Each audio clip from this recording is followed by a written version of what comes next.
Well, Lily is interested in books, has been interested in books rather for a very long time. I don't know whether I should start off with how I got involved with books right from primary school. I was born in the village, grew up in the village for most of my primary schooling. And I remember our teacher loved books. And interestingly, for those days, in the early 60s, mid 60s, anytime we did well in class, he would give us a gift, and the gift used to be books. So I think for me, retrospectively, I think my interest started then because I used to love to read. Actually, the teacher will challenge some of us who could read very well to read for others. And so I remember that very well. So that could be a starting point for me. But then I got into university and I did literature at the University of Nairobi. And immediately I graduated in 1978.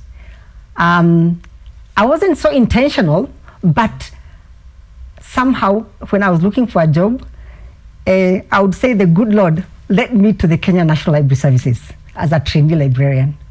So I didn't plan for it, but I think it was a very natural thing for me to go into that book environment because, of course, at the university, I did a lot of reading.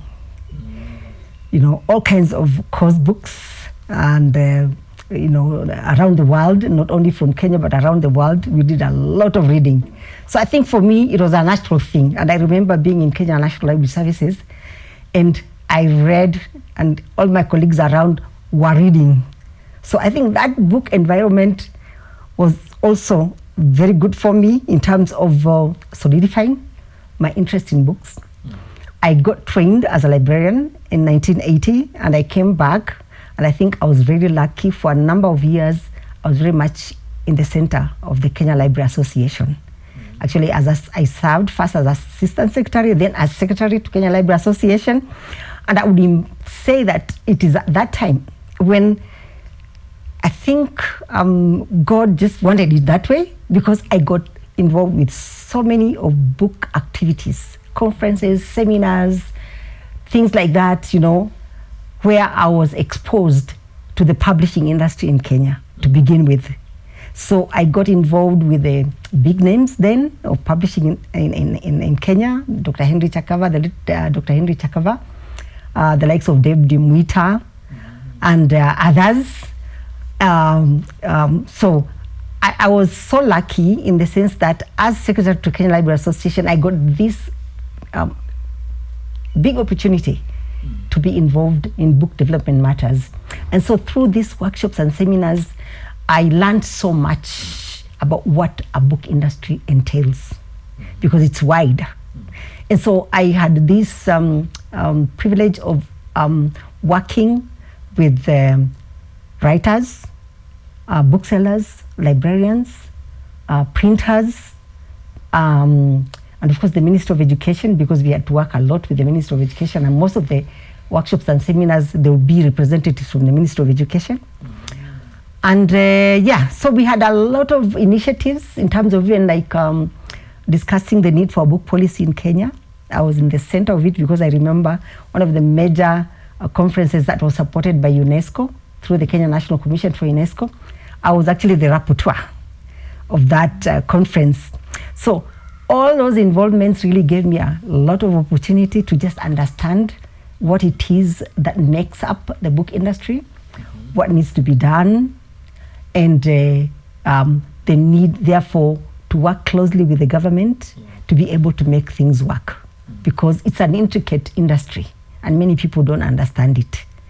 But I had that opportunity then to, for my mind to be opened up and understand what book development is. So privileged also to call myself a book development specialist, because I've acquired a lot of knowledge and information regarding the book industry, not only in Kenya, but around Africa.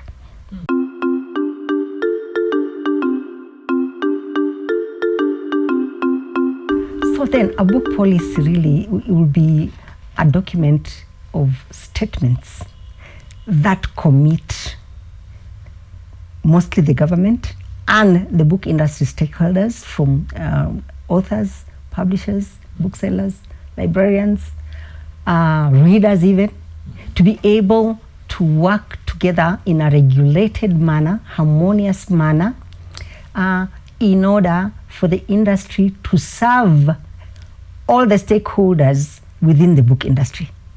Because all the stakeholders have to be connected. Don't forget, the book industry is, we refer to as a chain.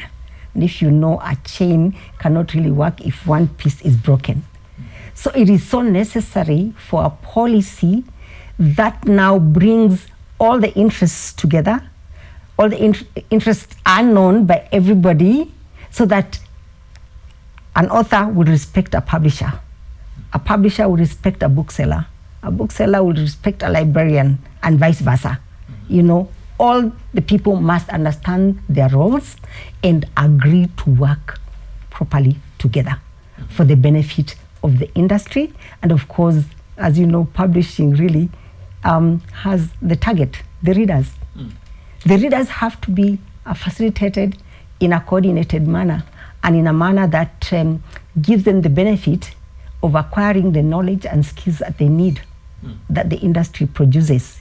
So a policy document basically will just involve statements of intent where all the stakeholders agree to work together. And the key ingredient there is to have a coordinating agency, which now brings all the stakeholders together, guided by this policy, to be able now to work for the benefit of all the stakeholders. So in a nutshell, that's how I would describe it. Wow. Yeah.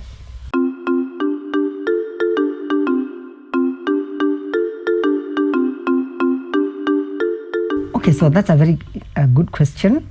I would perhaps start with saying that I was at the center, along with two other experts, in developing what we call the Continental Framework for National Book and Reading Policies for Africa.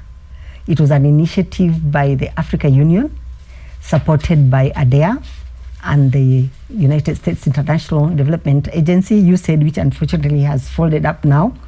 But that's a document, a key document for the African book industry practitioners, because it provides some kind of a framework within which to, or rather, it gives you the necessary information that you need when you want to develop a national book policy for any country. So the framework is a document that sort of it's like a shall I say the ones that guide ships, what are they called? Not radar. No, the ones that the ones that are on the land that guide the ships. Lighthouse. It's like some kind of a lighthouse. Yeah, that guides countries or agencies that are interested in developing book industries in Africa.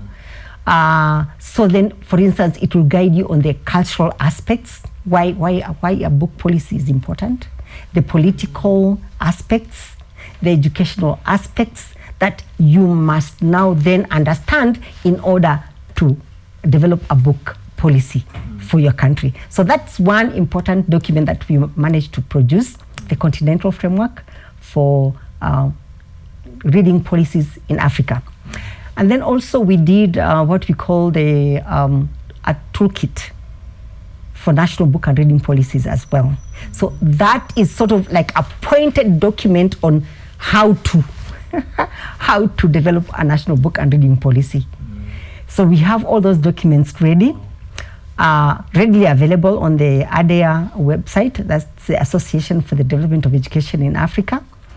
And for me, I think they are such key documents, and each country needs to know them. And so on a personal level, I've also been involved on the Kenyan one. I did the report of the last seminar, major seminar that we did, that sort of like led on to having what we call a book law.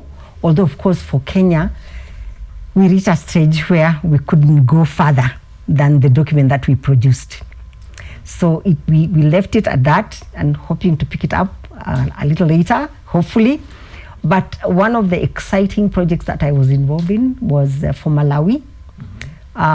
It was a whole range of activities that I was involved in terms of helping them formulate their national book and reading policy, because you realize that each country has its own sort of unique requirements for policy formulation. So we had to work not only with the Ministry of Education, but the entire range of stakeholders in Malawi, a series of workshops and seminars and discussions, and finally we came up with what we call a draft national book policy, which that was 2023, late 2023. Of course, that's the best that I could do in terms of facilitating the final document, and of course I left it for them to follow it up and ensure that it is first of all supported by the Ministry of Education and the government, because it has to be a book law before then it can be implemented. So for Malawi, I would say they have a document that was ratified by the stakeholders, including government people from the various departments that were involved in developing the policy.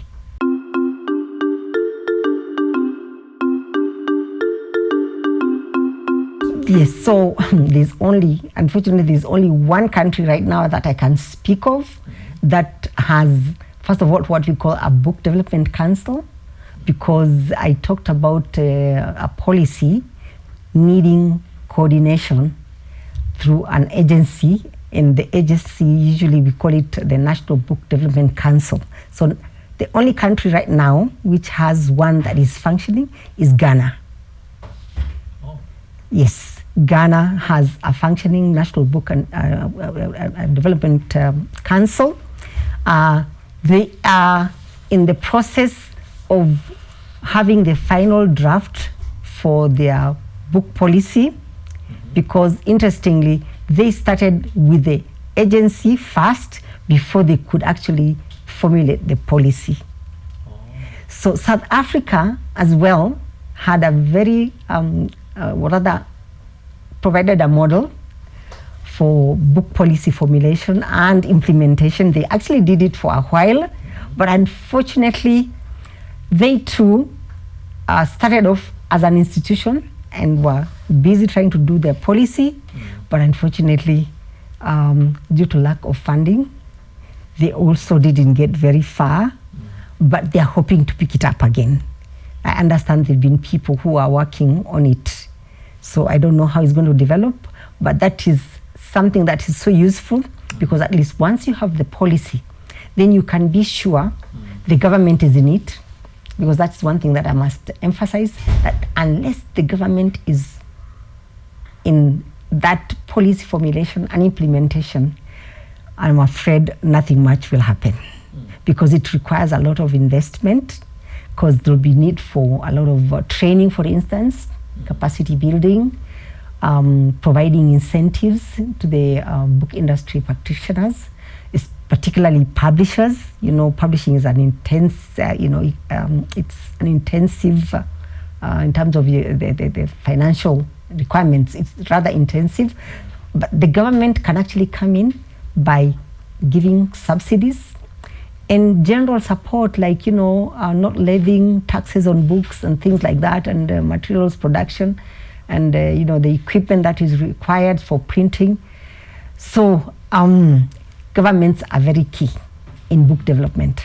And I think this is, I would say, a very weak link in Africa, because I think over the years it's clear many government people don't seem to understand that book development is at the center of national development, because we must admit that without knowledge, without information, how do you develop a country?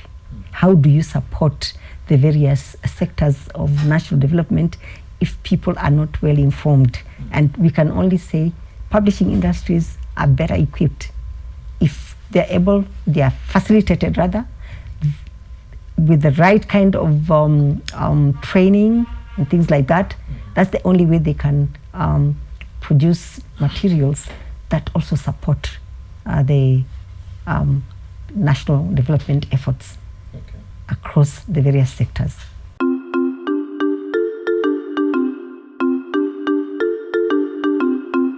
So I think, let me just give examples of some of the developed countries.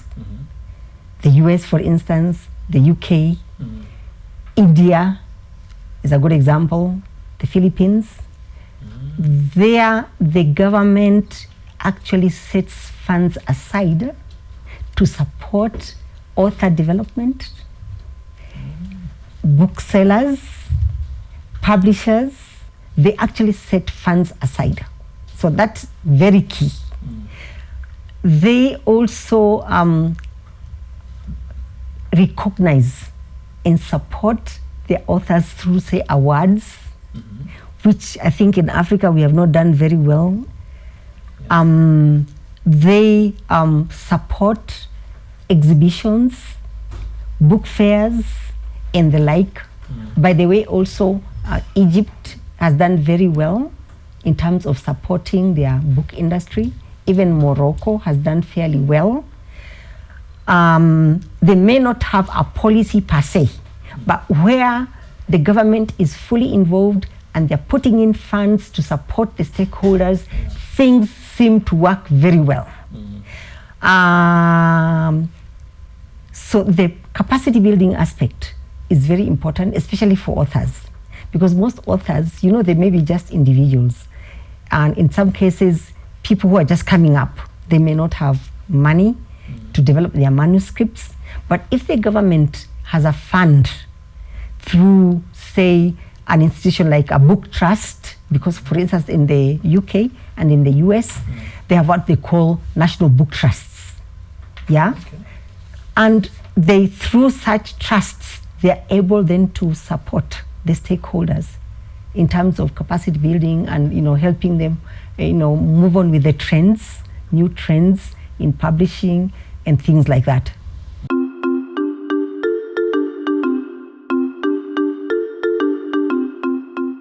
Okay, so one thing that I remember so clearly with Adair when I started, they had a lot of funding and we had a lot of workshops and seminars for the various stakeholders.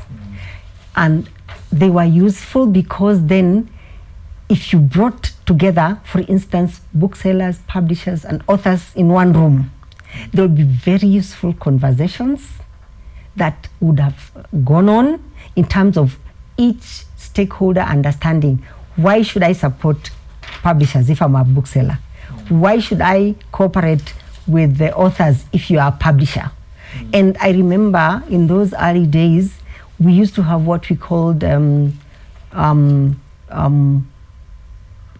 publishing agreements, distribution agreements that were shared between booksellers and publishers, between authors and publishers, just so that we streamline the operations of the book industry. So we did a lot of that initially, and then afterwards we also continued to bring, now that's at country level, so at continental level also we managed to bring people from different countries together under one roof. Especially, I remember one of the key meetings that we had under there was 2016, where we managed to bring, I think it was like about 23 African countries, African industry, book industry practitioners in Abidjan. And that's the time we started now focusing on the need to promote national book and reading policies. And it's at that time when also the idea of the continental framework for national book and reading policies started taking shape. And in 2019, then we came up with a validated copy of the continental framework for national book and reading policies. So it is a document that has been accepted widely across Africa.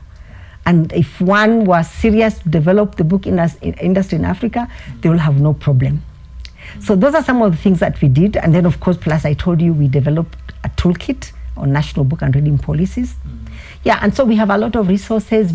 We also did mini studies, one of which was we're comparing digital resources versus printed matter. So we have a report on that as well. Yeah, so we did quite a bit in terms of just raising general awareness on the book industry in Africa, and just ensuring that we do not lose track.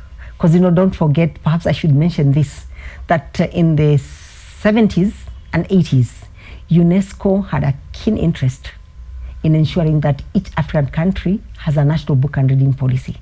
And fortunately for African countries, we didn't pick that up very well. So it was very important now that ADEA picked it up. And we have kind of like kept the fire burning, as it were.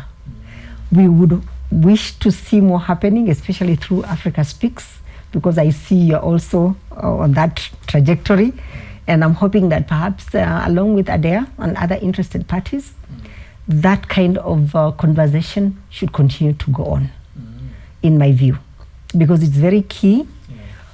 Africa, as should we say, as it's regarded as a young continent with a young population, and we do need to have our young people understand the need to read and be knowledgeable, because reading does good things to the mind. I mean, most of the people that we know who have done very well in the world, the Obamas, the Winfrey Oprahs, and Trevor Noah, and people like those, you read their story and they are well read. They are people who love to read, and that tells you that there's something useful about reading. And therefore, I think as Africans, we owe it to our young people to develop viable book industries in order to have them have access to reading materials that are relevant to them and that speaks to their needs, and also because we know that they are the future. And if they are the future, they need to be well read. So we owe it to them. Yep.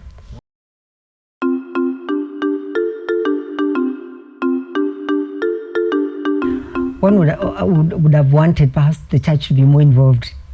Unfortunately, I think in my own estimation, the church has not been involved much. I know, for instance, in the case of Kenya, we've had publishers like Uzima Press, Scripture Union, and things, and others, but their voice is not heard. I'm not too sure why they even fizzled out, as it were, from the publishing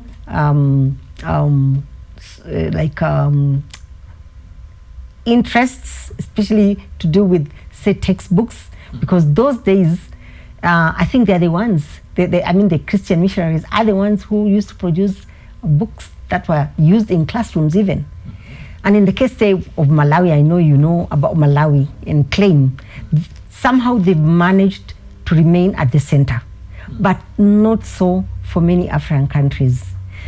And I think, in my view, all is not lost.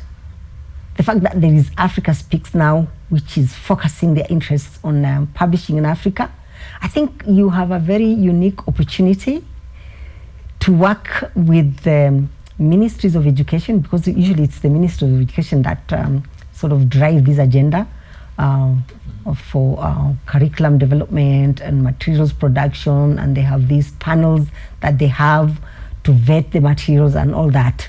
I think the church, through the publishing arms that they have, like Uzima Press and others elsewhere, need to begin those conversations with the curriculum development centers so that they can also get into it. I know there are a lot of intricacies that go into even approving those textbooks. But I mean, if other publishers can do it, why not them? Of course, as I said earlier on, publishing is quite capital intensive. But I think churches also have a lot of money, and they can begin to channel their monies where it's most required in knowledge creation, and also just ensuring that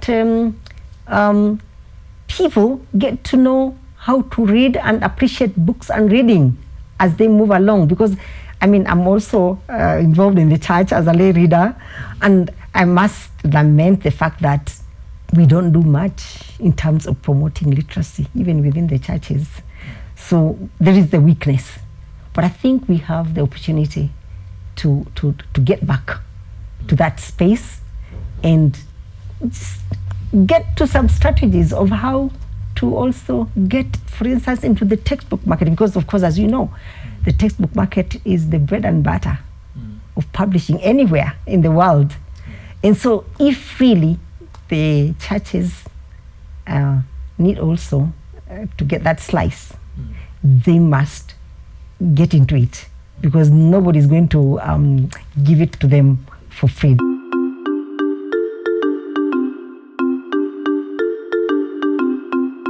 I think for the bishops, this is what I would say. The Bible is so clear that people are perishing for lack of knowledge, and it is true.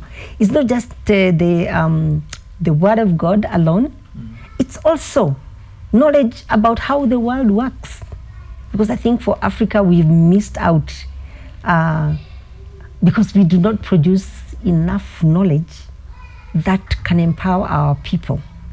I mean, I'll take the higher education sector, for instance. Most of the books that are used are from outside. Last year, I was reading the report, the publishing industry report from the UK. And I think it should be a challenge for everyone, I think, to want to read such reports. Those people are proud of, first of all, how much they make out of the materials that they produce, because they've had a monopoly, which I think we should challenge. They produce books in all areas of study, from science and technology, from the humanities, etc., social sciences, and they are sent all over the world. I mean, they are sold all over the world. Why can't we also want to get a slice of that? Why are we content reading other people's knowledge when we can produce our own knowledge? I mean, the university education system has been around for quite a while. Why can't we have our own professors writing materials that also can be read elsewhere? I think those are the conversations that our bishops, should begin to interrogate. What is wrong? Why are we not producing our own materials? Why are we not writing? Why are we not even using the church to even organize workshops, seminars, to produce even materials to do with our own faith, Christianity? Because a lot of people, I would say, because on the ground, they know about the Bible, but I think many people don't understand the Bible. I think it's because many people don't even write about how to understand the Bible well. This is my take. Because I interact with a lot of people. It's like they know God, but they really don't know Him personally enough for them to lead lives that are, productive, victorious, because they lack the knowledge. So the bishops must, I think, let me use the word wake up. I don't want to sound rude, but they need to wake up to the realities that knowledge creation is something that Africans have not done well over the years. I know there have been a lot of stumbling blocks along the way, but perhaps time has come for the bishops in particular to want to engage at the highest levels. I would want to say that we need to get through to the top man, to the top leaders of this country, namely the president, just so that we can involve him, because other sectors do involve the president and policies are done. Say, To do with security, they would involve the president. To do with food, they would involve the president. To do with critical areas of running the country, they would involve the president. How about knowledge creation? I think that is one thing perhaps we have failed to do, to get to the top level where we will make them understand what is it that we haven't done for our people in terms of knowledge creation, and how do we do it, and how do then come up with a policy that can be fully supported. Because I want to emphasize the fact that for any policy to work, especially a book policy, the government has to put in money. It has to fund the activities. And I think usually that's where the problem is, that we might talk at a certain level, but that level may not have the authority to set aside funding. Yeah. But you know, when something is important, like say education, we have an education policy in this country, and we have agreed that, say, we set aside 20% of our budget to education. Why can't we also say the same thing for book development? Why can't we say we're also going to put aside, say, 15% of the education budget, for instance, towards book development? Because in most countries, book policy formulation comes under the Ministry of Education or the Ministry of Culture. So these two ministries need to be financed in order to be able to seriously. Because one thing I also would want to say in relation to that, say the Kenya National Library Services, because I worked for Kenya National Library Services for a while in the 70s. But I can tell you for now, there is no allocation for book buying. Hardly any allocation. They depend, and it's not only in Kenya, by the way, it's across Africa. You read stories of how libraries are being resourced through donations from the UK. And you know what that means? We are supporting their book industries instead of supporting our own book industry. And that's not good at all for us. Instead of allowing book donations to come to us, in no way like saying there shouldn't be good book donations, but it should not be done at the cost of not supporting our own book industries. So once we have at least some funding set aside by our governments, we are able to develop our own authors through capacity building. As you know, authors can write manuscripts, but how good are they for publishing? They will need to go through thorough editing, and that's where the publishers come in. They need to be financed to be able to help with this refining of the manuscripts. And of course, even the production, the printing, it's also costly. Yeah, we do need our governments to get involved. This is what I'm saying. And the bishops can influence, because they work at those levels, and they need to use their time and efforts to be able to get to those levels where they can easily be heard and influence matters. And Africa Speaks, in my view, has a very good opportunity also to push the bishops and tell them, look, this is not a matter of, it's not a matter like we are joking. Yeah, it's a serious matter. The African book industry needs to be supported. The industry needs to be financed. The industry needs to be regulated. Because the problem is, these days we have this issue of self-publishing coming in so strongly. In fact, from the UNESCO report, it was very clear. There's a lot of self-publishing. But you know, there are a lot of also challenges with that. Because you have people who have self-published themselves, but they have no knowledge of how to market their books. So they publish them, they print them, then they just remain in their cupboards. That's when now they start running around looking for booksellers. But you know, a bookseller will look at the book. I have a good example of people who come with poorly done books. And you can be sure they will not generate much sales because they don't look nice.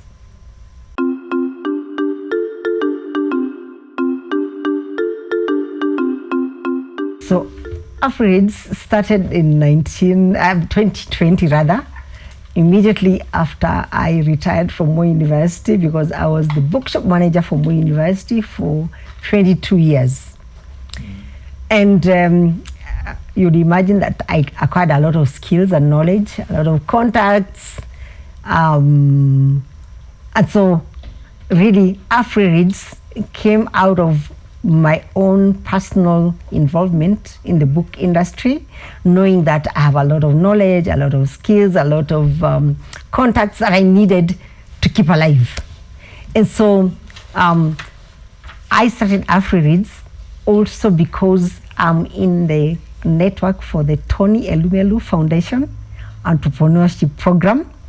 I got into it actually in 2015, but because I was still working with Moi University, I wasn't able to start off immediately, but that was also a factor in me starting Afrireads.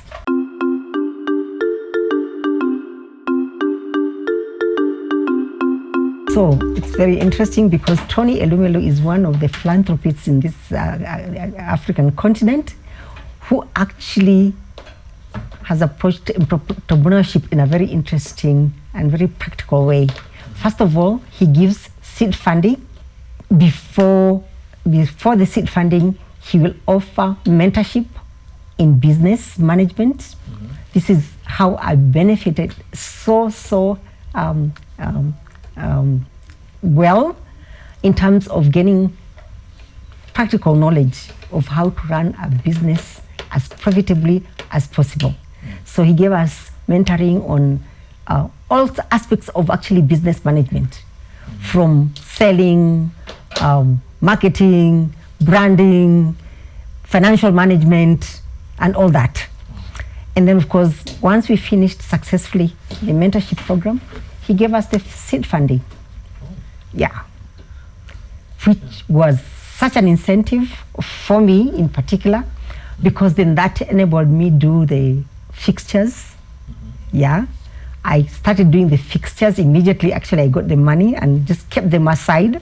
And when I was ready, then I rolled out the shop. And you asked about the vision for Afrireads. As you know very well that I've been around a lot in Africa, and I know there is a challenge. Most Africans lack the facilities, rather the materials to read, relevant materials.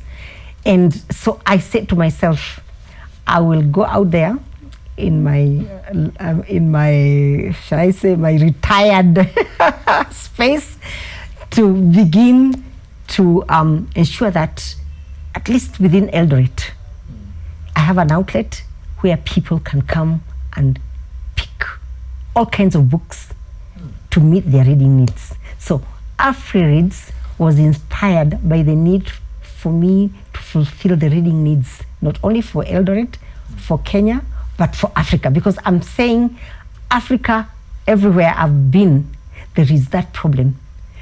People do not have access to good reading materials. There are not so many outlets. And the outlets that are always there in most of the countries that I've been to is really they're only exposed to textbooks. So I decided to come up with a model that allows me to cater to most reading needs, from children to young people to Christians, because I have a very good focus on Christian materials in my shop, and of course the tertiary education. So I try to mix all that. And I can tell you that for the last 5 years that I've been there, there are people who will always come back to the shop to come and check what else have you brought that could be of interest. So the repeated customers, they are my incentive, because I know I am actually fulfilling a need for somebody. Want to read? What do they come asking for? For mostly, I sell a lot of motivational books. I sell a lot of Christian materials. I sell a lot of children's books, because I can tell you, parents especially in the part of the world that I'm from, Eldoret, they love to ensure that their children are well educated. And so parents will come to buy books, titles, supplementary materials for their children. Young people will also come looking for novels. Okay. Yeah. And of late, I've realized that a lot of people are also looking for African written materials. Joan Thiatia is one of the authors that is so popular now. Her books will just go just like that. You bring them and they just go. I don't know whether you know about Joan Thiatia, but she's done a good job in terms of writing materials that are really speaking to the needs, especially of young people. And so, yes, I've realized that once you have the right kind of materials, you will always have repeat customers coming back to even check what new do you have.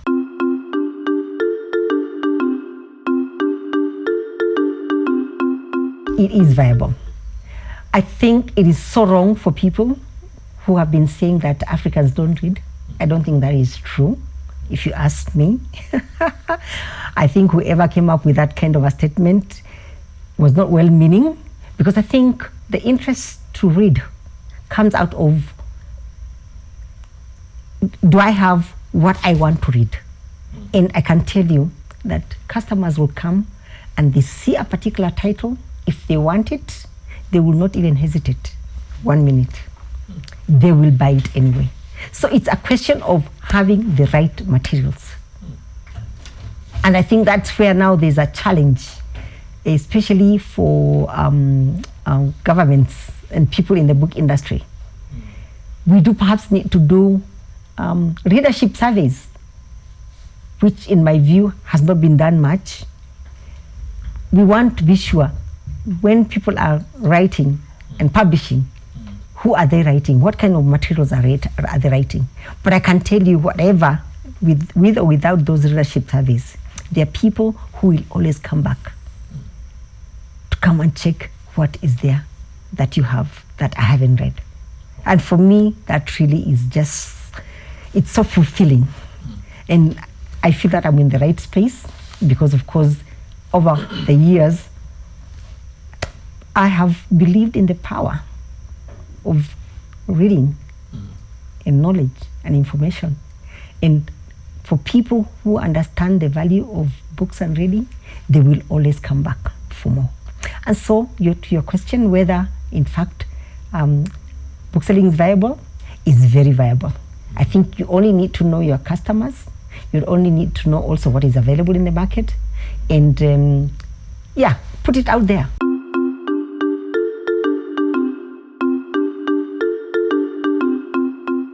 So that's also a very good question in terms of the challenges in book selling. One of the biggest challenges, I must say personally, is the whole question of sourcing, because some of the materials that are very marketable in my shop, I need to bring them from South Africa. I need to bring them from India. Yeah, the ones that sort of supplement what is available locally. And it's very costly, especially the courier services. Actually, the cost of bringing them here is usually slightly more than the cost of the item. Yeah, so it's like double, it doubles. So that's a challenge, because you bring in books and people say, your books are too expensive, but it's because of the transport element. Yeah. And of course, the other big challenge is one wishes there were more readers, in terms of people having more interest in reading, because of course for business to thrive, you want to sell more.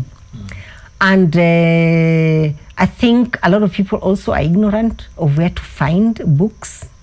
So you need to do a lot of marketing, which is what I've tried to do.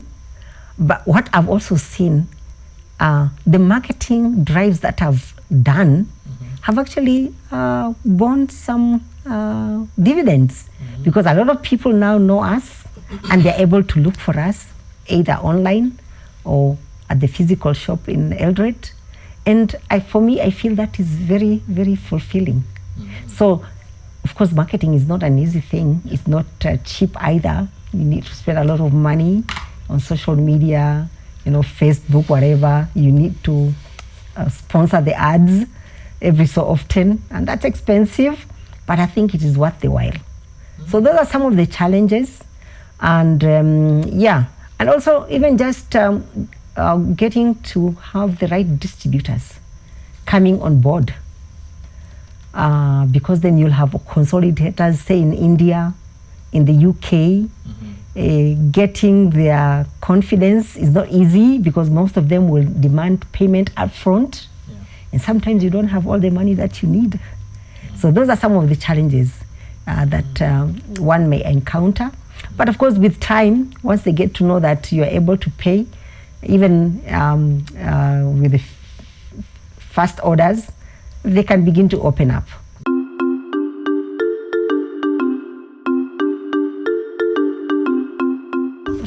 That's an interesting one. This is what ADEA, for instance, used to do in the earlier stages. Remember, I told you we used to run a lot of workshops and seminars for capacity building for different stakeholders. So we used to have some of these really seasoned booksellers from across Africa. Unfortunately, they are growing old.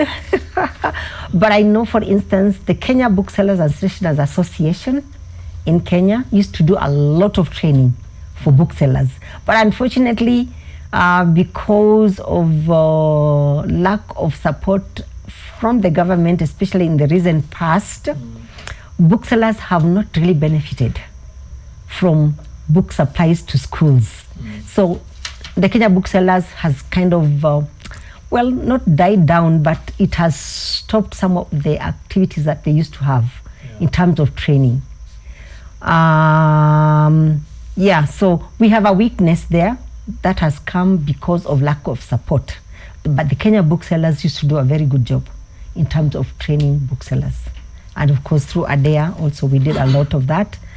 But unfortunately, with the dwindling support, financial support from development partners, because most of the time we used to depend on development partners like CODE, the Canadian Organization for Development, for Education, for Development Through Education, CODE, and USAID used to support us a lot.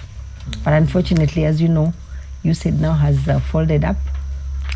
And we don't need to know how to support ourselves. I think those are challenges that we need to work through.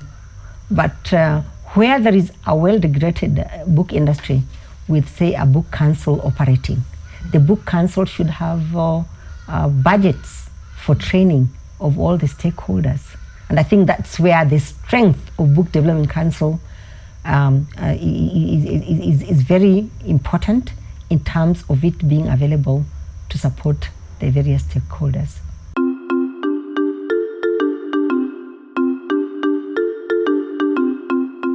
So one thing I must tell you, when I first joined the Kenya National Library Services in the 70s, there was hardly anything for children written by and published by Kenyans. We used to bring most of the books from outside. But I can tell you, which is something so pleasing to me, that we now have so much that has been written for our children by Kenyan authors, published by Kenyan publishers. So that is something very positive. And yes, so I would hope that will continue to happen, because as I already said, parents actually buy books for their children. You know, that's a very interesting thing that I've found out from the time I was at Moi University and even from my own outfit, Afrireads. Parents do come looking for books for their children. So I know we should do more. And I would also say, in the same way that Kenya has done so well with children's publishing, interestingly, our neighbors, Tanzania, for instance, came up with a very good project. They were calling it the Children's Book Project for Tanzania. They also did a lot for their children.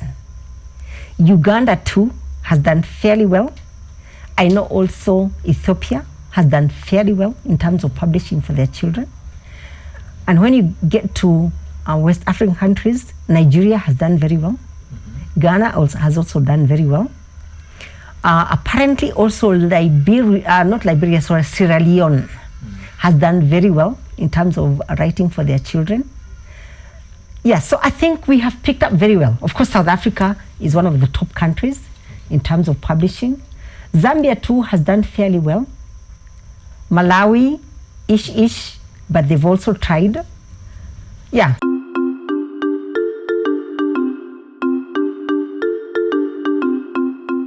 So that's a very interesting question, because when you talk of the ISBN system, for most African countries it doesn't work. So there may be books published, but they've never gone through that system where they are documented. So that's one problem that we have. Okay. We need to improve the ISBN system through the national libraries, because that basically is supposed to be done through the national libraries.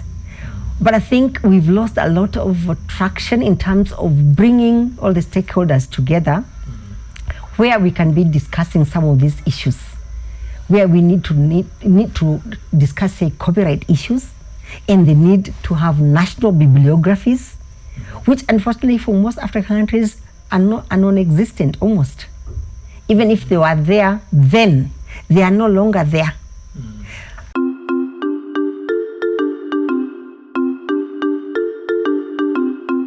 So in terms of production, I may not have the actual numbers of how many books are required per child, but I can tell you that for Kenya, I think we've done very well. I cannot say that we have a shortage of titles for our children. Perhaps in other countries, yes. But for Kenya, we've done fairly well. There's so much that has been written for our children. That I would like to emphasize, because I do know even the number of titles, for instance, I have in my shop. There's a wide range, not only for the very young, picture books and all that. And by the way, the quality has also improved greatly, especially within Kenya. It has improved greatly. And I think Kenya can offer a model in terms of the standards that are required in the book industry. And of course, South Africa has done fairly well, as I said. And those are some of the models that we can use. Yes, we need to produce more and more, especially Christian literature done by Africans, because I think that I haven't seen much of Christian literature for children done by ourselves. Okay. So I think we need to step up there. But for other materials, I think we've done very well.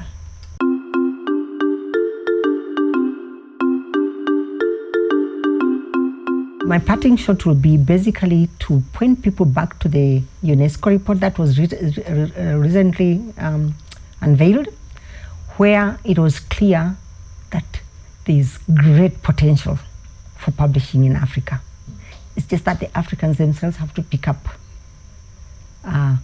wherever we are and run on with it, because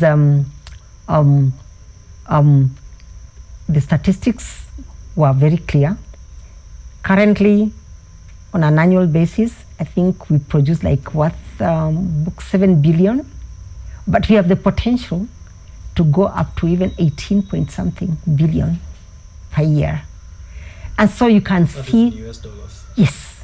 So we have a lot of potential, but we need to organize ourselves, especially in the area of policy formulation, because as I've already indicated, policy is an intentional document that will guide everyone in terms of understanding, first of all, their roles, and also the need to sustain the publishing sector through facilitation by the government, by financing the various stakeholders and the various skills that are needed in the industry to make it viable and as sustainable as can be. And it is possible. We only need just to understand what it is that we are missing for lack of a good publishing industry in each country. And, understand that, it cannot be done by anybody else. It has to be us. Other countries have benefited greatly, especially the developed countries. The children, I'll give an example of the UK. I have my 2 daughters living there, and one of them had a baby recently. Do you know what the government of Scotland did? They brought them a whole pack of books. As they get born, they actually gifted books. Yes, so that the child, even as they begin to grow in those early stages, they already begin to interact with books. So those are challenges. Why is the government of Scotland doing that? That's a question that we have to ask ourselves. I mean, it is so impressive. You go to their bookshops, there are bookshops in every corner, and they are full of printed books. And this is something I want to make very clear. I think it is wrong for Africans to just accept that we can introduce digital books for our children. That's a no-no for me. Children, we must start with them with printed materials, and perhaps then we can grow them up.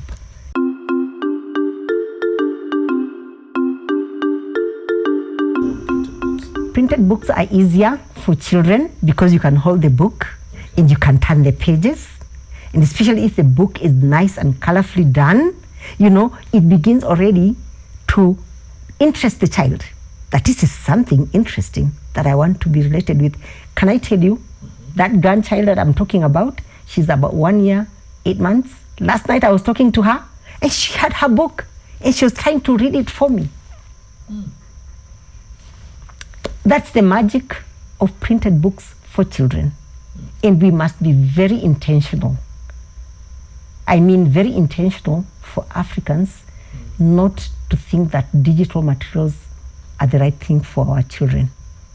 I don't mind digital materials as people grow older, but for children, it has to be printed materials. That is my plea.